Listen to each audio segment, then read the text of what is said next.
Okey, Assalamualaikum dan selamat sejahtera. Okey, anak-anak SRT semua. Okey, selamat datang ke kelas SRT Cikgu Atika. Okey, jadi hari ini kita akan mempelajari satu tajuk yang baru. Okey, sebelum cikgu teruskan dengan kelas hari ini, cikgu nak ucapkan terima kasih kepada yang join kelas cikgu hari ini. Okey, hari ini kita akan masuk tajuk subtopik yang baru, sambung daripada tajuk yang lepas.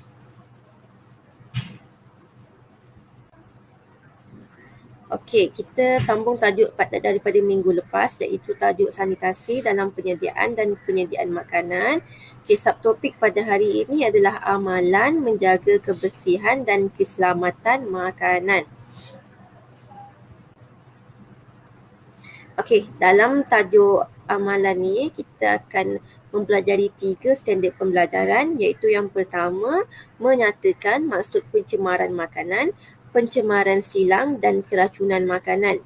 Yang kedua, kita akan belajar untuk menerangkan perubahan fizikal pada makanan tercemar.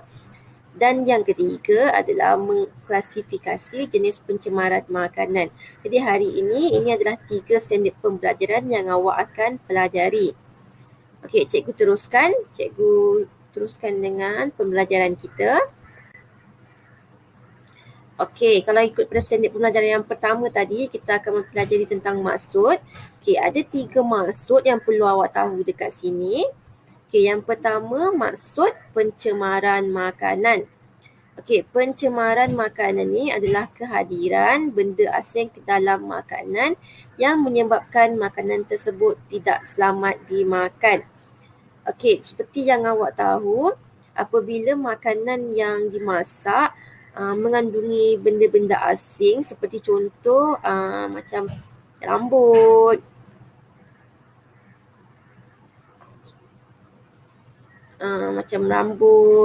macam benda-benda asing yang lain tu. Okey, jadi makanan tu akan menjadi tercemar. Okey, benda-benda asing yang terdapat pada makanan mungkin semasa awak menyediakan atau memasak, jadi akan menyebabkan makanan tersebut tercemar. Jadi itu maksudnya pencemaran makanan. Bila makanan tersebut tercemar, jadi makanan tersebut tidak selamat dimakan. Sekiranya awak makan juga makanan yang telah tercemar tadi, awak akan mengalami keracunan makanan, iaitu awak akan sakit perut ataupun ceret-berit.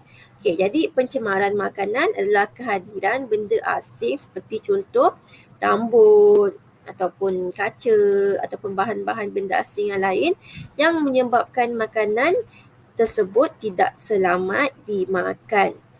Okey, maksud yang kedua yang perlu awak tahu adalah pencemaran silang.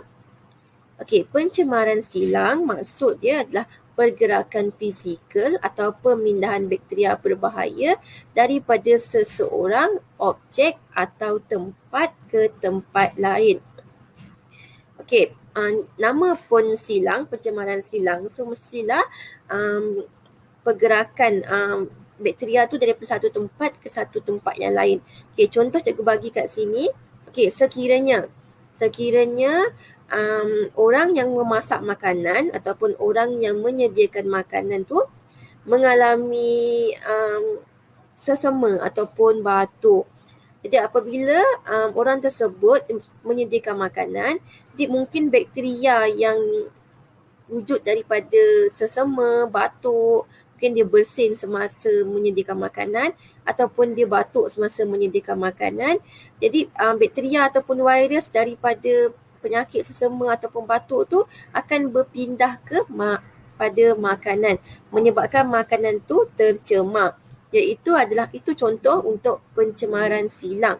Itu apabila contohnya apabila kalau penyedia makanan tu mengalami batuk atau sesama, virus tu akan berpindah pada makanan. Jadi pencemaran silang tu maksud dia pergerakan fizikal ataupun pemindahan bakteria yang berbahaya daripada seseorang ataupun objek dari satu tempat ke tempat yang lain. Macam contoh yang cikgu bagi tahu tadi. Contoh sekiranya batuk ataupun sesama, kita bersin, kita batuk, air liur kita keluar kepada makanan, menyebabkan makanan tersebut tercemar. Okey, itu maksud yang kedua iaitu pencemaran silang. Jadi kita pergi kepada maksud yang ketiga iaitu keracunan makanan. Okey, keracunan makanan maksud dia adalah kesan yang terjadi disebabkan oleh pengambilan makanan yang mengandungi toksin mikrob atau racun kimia. Okey, keracunan makanan yang disebabkan oleh pengambilan makanan yang mengandungi toksin ataupun racun kimia. Okey, contoh, cikgu bagi contoh. Sekiranya makanan tersebut telah tercemar, contoh roti ataupun kek yang dah tamat tarikh tempohnya. Okay, jadi makanan tersebut mungkin dah start berkulat. Okay, awak makan juga makanan tersebut, makanan yang telah tamat tempoh tadi tu. Contoh roti ataupun kek yang dah tamat tempoh tadi tu. Awak makan. Jadi roti ataupun kek tu dah mengandungi toksin mikrob ataupun dah mengandungi racun kimia. Dia dah mengandungi virus-virus toksin mikrob ni. Jadi menyebabkan sekiranya awak memakan makanan tersebut, awak akan mengalami keracunan makanan. Iaitu keracunan makanan adalah apabila awak mengalaminya, awak akan cirit-berit, muntah-muntah ataupun sakit perut. Okay. Jadi keracunan makanan ni sangat bahaya. Okay. Jadi sebab bila awak muntah-muntah, bila awak cirit-berit, air dalam badan awak akan berkurang. Jadi sangat bahaya untuk tubuh badan awak. Okay, jadi sekiranya makanan-makanan yang dah tercemar, seperti dah tamat tempoh, kalau awak tengok pun makanan tu dia dah berubah warna, dah berubah rasa. Jadi jangan makan makanan yang dah tercemar macam itu sebab dia akan mendatangkan keracunan makanan kepada awak. Okey, so kat sini kita dah belajar 3 jenis maksud, iaitu maksud pencemaran makanan, maksud pencemaran silang dan juga maksud keracunan makanan. Okey, ini adalah standard pembelajaran yang pertama tentang maksud. Okey, kita pergi kepada standard pembelajaran yang kedua, iaitu menerangkan perubahan fizikal pada makanan yang tercemar. Okey, kalau awak tengok pada gambar cikgu sediakan, ada 2 gambar. Itu yang gambar yang pertama ni adalah gambar roti. Okay, dan gambar yang kedua ni adalah gambar ayam mentah. Okay, kalau awak tengok pada gambar roti ni, okay, gambar roti ni dia dah ada warna, nampak tak? Ada warna hitam-hitam. Warna hitam-hitam pada roti tu. Okay, ini menunjukkan roti tersebut telah mengandungi kulat. Tahu kulat? Kulat ni yang kita panggil sebagai virus toksin. Okey, toksin mikrob. Mikroorganisma ni dah tumbuh dekat roti ni. So dah ada kulat. Ini menandakan roti tersebut telah tamat tempoh. Jadi roti ni tidak boleh dimakan. Sekiranya awak makan juga roti yang dah ada kulat ini, awak akan mengalami keracunan makanan. Sebab itu tadi maksud keracunan makanan adalah kesan yang disebabkan oleh pengambilan makanan yang mengandungi toksin mikrob. Ini adalah toksin mikrob kulat ni. Sekiranya awak makan makanan yang mengandungi toksin mikrob ni, awak akan mengalami keracunan makanan. Jadi kita boleh tengok, ni contoh makanan yang dah tercemar, perubahan fizikal pada makanan yang dah tercemar. Kalau sebelum ni awak tengok roti, kalau roti cantik je kan, lembut, teksturnya lembut, cantik, bau dia sedap. Okay, sekiranya roti tu dah mengalami dah tercemar, dia akan adanya kulat-kulat berwarna hitam macam ni. Jadi selepas ini, sekiranya awak hendak makan roti ataupun kek, sila pastikan tengok tarikh tamat tempohnya dan tengok sekiranya ada bintik-bintik hitam macam ni, jangan makan. Awak akan menyebabkan keracunan makanan. Okey, kita tengok pada gambar yang kedua, iaitu gambar ayam mentah. Okey, ayam mentah pun dia ada tamat tempohnya. Ayam mentah pun boleh tercemar. Okey, sekiranya ayam mentah ni dia boleh tercemar sekiranya penyimpanan tidak betul. Okay, kita tahu kan ayam mentah ni perlu disimpan dalam sejuk beku. Okay, tapi sekiranya ayam mentah ni tidak disimpan dalam peti air sejuk beku, mungkin disimpan dalam suhu yang tidak sejuk beku dalam tempoh masa yang lama. Okay, jadi ayam tersebut akan mengalami pencemaran.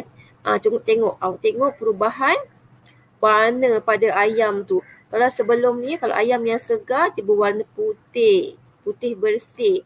Okay, ayam yang dah tercemar, dia akan berwarna macam ni. Ada merah-merah sikit, dah berwarna lebam. Dia dah tunjuk lebam dah.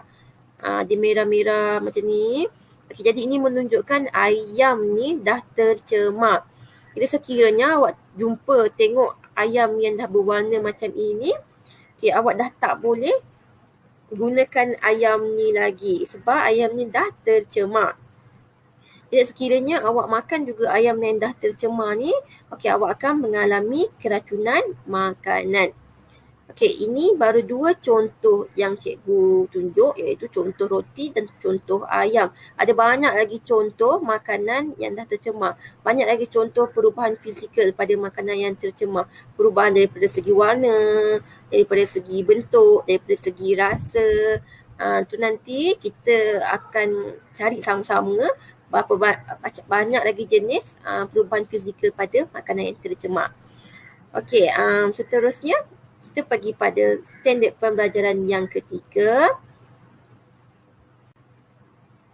Okey, jenis-jenis pencemaran makanan. Okey, ini ada standard pembelajaran yang ketiga, iaitu mengklasifikasikan jenis pencemaran makanan.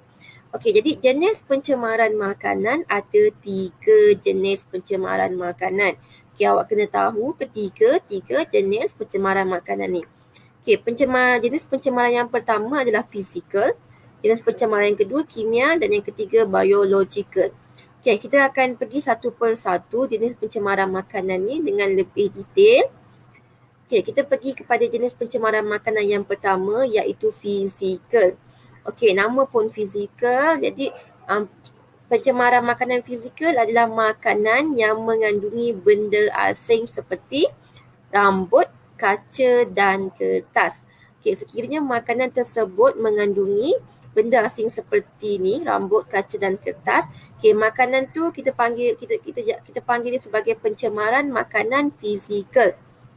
Okey, pencemaran fizikal ni boleh berlaku sekiranya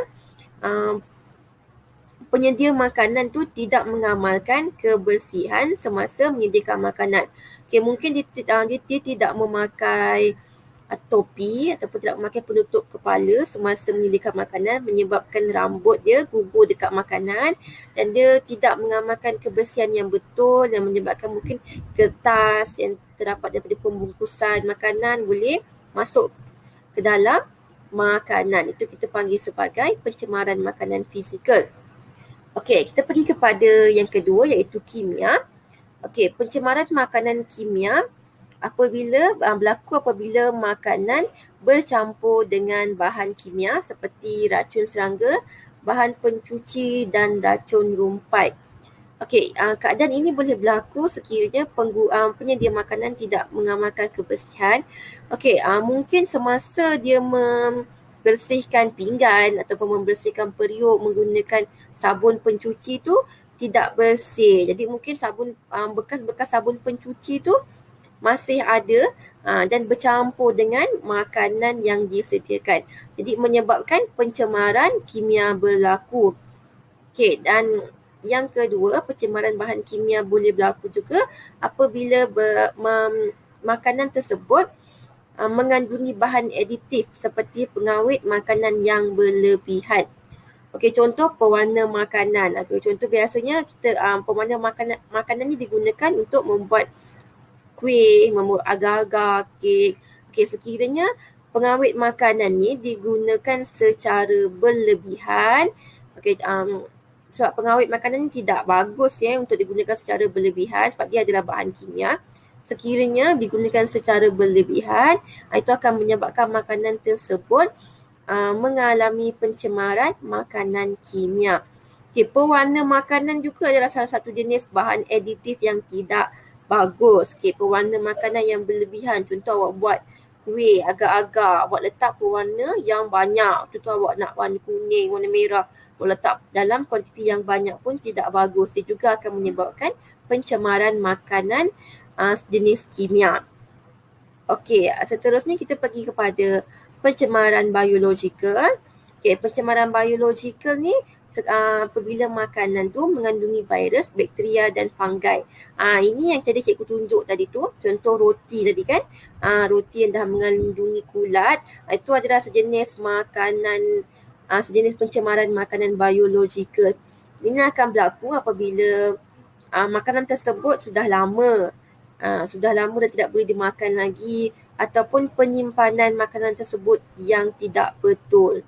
Okay, contoh tadi macam ayam lah. Ayam tu tidak disimpan pada sejuk beku, diletak pada suhu yang tidak betul dalam tempoh masa yang lama, menyebabkan wujudnya kehadiran virus, bakteria dan fungi dan menyebabkan makanan tersebut mengalami pencemaran biologikal. Okey, jadi ini adalah jenis-jenis pencemaran makanan, fizikal, kimia dan biologikal. Okey, jadi kita dah habis untuk ketiga-tiga standard pembelajaran pada hari ini, iaitu standard pembelajaran yang pertama, maksud pencemaran. Okey, maksud pencemaran iaitu pencemaran silang, pencemaran makanan dan keracunan makanan. Kita dah belajar. Kita dah cover juga perubahan fizikal pada makanan. Dan standard pembelajaran yang ketiga, jenis-jenis pencemaran makanan. Okey, jadi sebelum cikgu menamatkan kelas hari ini, seperti biasa, ada tugasan untuk awak.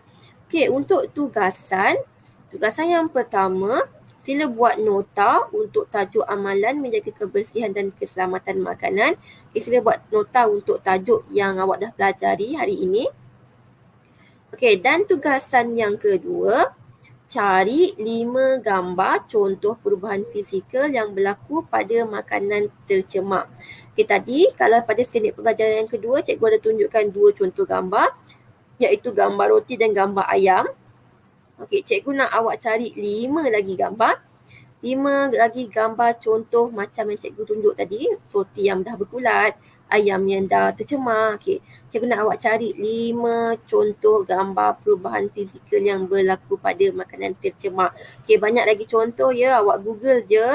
So awak cari 5 gambar tu, awak screenshot ataupun awak print dan tampal pada buku latihan awak. Jadi itu adalah tugasan awak hari ini. Ada 2 tugasan yang perlu diselesaikan pada hari ini. Jadi kita akan sambung tajuk subtopik yang lain pada kelas yang seterusnya. Jadi kita dah tamat kelas pada hari ini. Cikgu nak ucapkan terima kasih kepada pelajar yang join kelas cikgu hari ini. Terima kasih atas penglibatan awak. Jadi cikgu tamatkan kelas pada hari ini. Terima kasih. Bye.